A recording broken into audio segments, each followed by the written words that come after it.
दो शब्द मैं बताता हूं आपको। एक, पानी, जिसकी कमी तो होनी ही नहीं चाहिए भारत में। देश को जितना पानी चाहिए उससे कई गुना डबल पानी की उपलब्धि है देश में। ये आंकड़े मेरे नहीं है, केंद्र सरकार के हैं।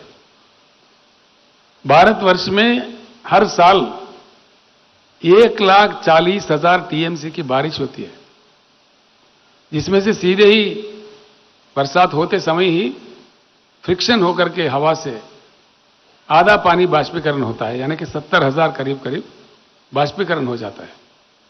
बाकी 70,000 पानी हमारे भूमिगत जाता है, कुछ भूमि जल, और बाकी 60-65,000 टीएमसी सीधे ही शुद्ध नदियों में शुद्ध पानी हमारे देश में बहता है।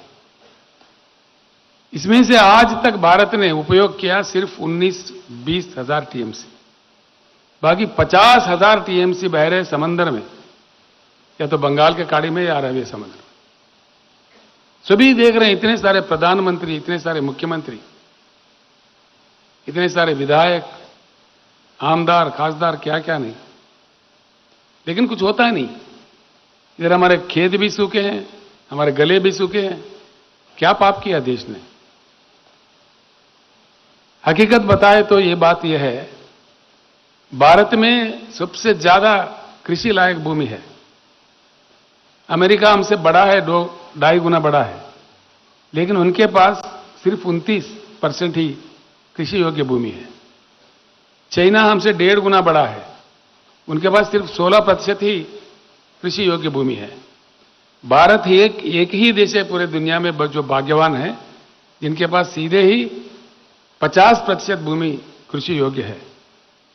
भारत को अगर एकड़ में नापा जाए तो 83 करोड़ का एकड़ हमारा भूमि है, भारत का भूमि, जिसमें से सीधे ही 41 करोड़ एकड़ कृषि योग्य भूमि है।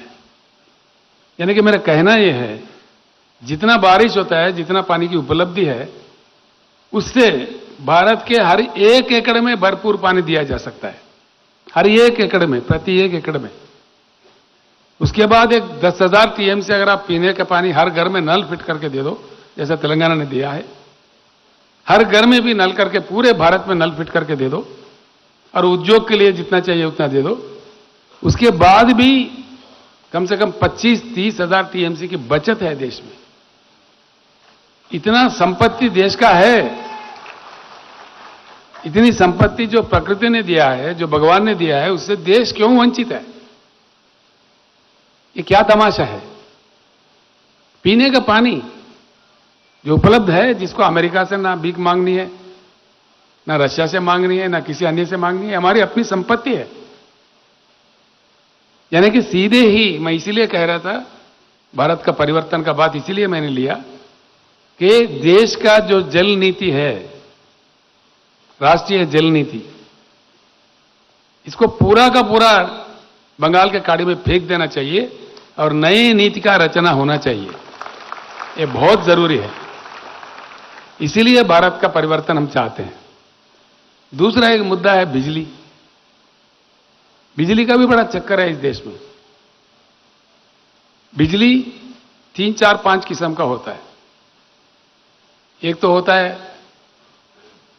हाइड्रो इलेक्ट्रिसिटी, जब बरसात होता है, जो जल विद्युत कहते हैं हम लोग, प्रोजेक्ट भर जाते हैं तो तभी मिलता है, 2-3 महीने के लिए, 4 महीने के, पूरा साल भर नहीं मिलता। सोलार का ऊर्जा है, वो दिन में आता है, रात में नहीं आता है। जो विंड से, हवा से मिलता है विद्युत, वो भी हवा चली तो मिली, ना तो ना मिली। और 2 चीज गैस का है, जहां गैस की उपलब्धि है वहीं हो सकता है, बाकी जगह नहीं हो सकता है। फर्म पावर जो हर जगह मिलने वाला सिर्फ 2 है, वो है एटॉमिक पावर है और थर्मल पावर है। एटॉमिक पावर को लेकर सारी दुनिया भर में विवाद है, हमारे भारत में भी विवाद है, क्योंकि रशिया के चेरनोबिल में उसका विस्फोट हुआ था, उससे काफी लोगों की मृत्यु हुई थी, तो उसके लेके कहीं अनुमान है, मतलब उसका विवाद है। लेकिन जो थर्मल पावर है उसका कोई विवाद नहीं। थर्मल पावर बनाने के लिए जो चीज चाहिए वो कोयला है।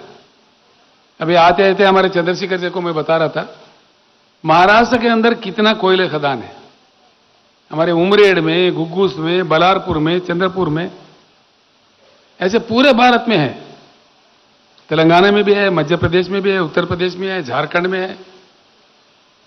कोयला इतना है हमारे पास देश में 361 बिलियन टन, मिलियन नहीं बिलियन, 361 बिलियन टन की कोयला अब तक पाई गई है ऑलरेडी। और भी विस्तार में भंडार है, कोयले का भंडार। जो हाइड्रो इलेक्ट्रिकल है, जो सोलर ऊर्जा है और जो कोयले से थर्मल बनता है, इन तीनों को तालमेल करके हाइब्रिड सिस्टम में अगर यूज करें, पूरे भारत में हर चीज के लिए, खेतों के लिए, उद्योगों के लिए, कमर्शियल के लिए, डोमेस्टिक के लिए, पूरे चीज जिस प्रकार का बिजली हमें चाहिए, पूरे भारत को देने के लिए ये उपलब्ध हुआ, ऑलरेडी उपलब्ध हुआ 361 बिलियन का कोयला 150 साल तक के लिए पर्याप्त है। 150 साल तक के लिए।